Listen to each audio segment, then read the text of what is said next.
Step 12 is developing policies. Throughout the previous steps, we've been entering data inside the system. Once all your data was inside the system, we can actually identify hazards and risks to your business and identify your emergency procedures, emergency equipment, and responsibilities.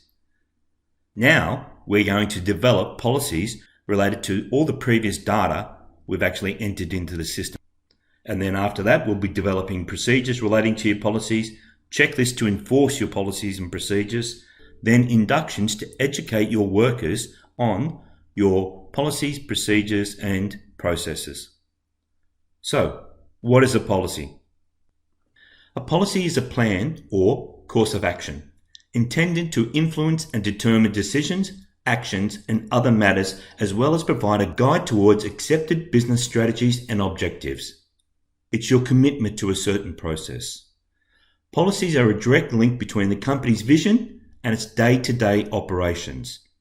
Therefore, it's important to have them, and also just as important to induct the employees into them. A policy is useless if your employees aren't educated on what they mean and what they stand for, and the processes are related to them. That's why we'll be building procedures, checklists, and inductions after this important step. Let's enter a policy.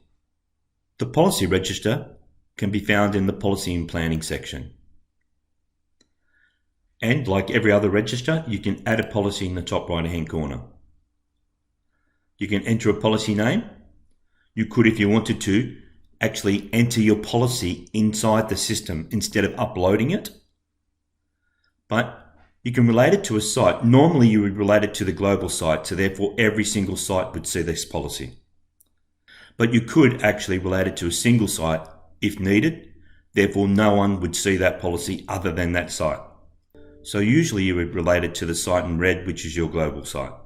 You can develop a review date for continual improvement, but please use the calendar icon to actually enter the date and not type in there. This is the person responsible for the review of this policy.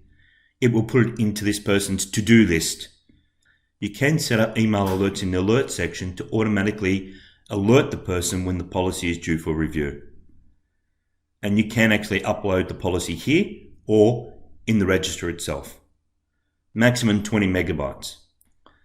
When the policy is inside the register here, you could, if you wanted to, upload the document here. When you upload the document, it'll actually turn purple. So if this cell is grey, that means that there's no policy uploaded. You can use this feature if you wanted to get your employees to log into the system and say that they've actually read that policy. But as mentioned before, we're going to develop procedures, checklists, and then build inductions to actually educate the workers on your policies. Now select Next for the helper to take you step by step in entering the policy into the system.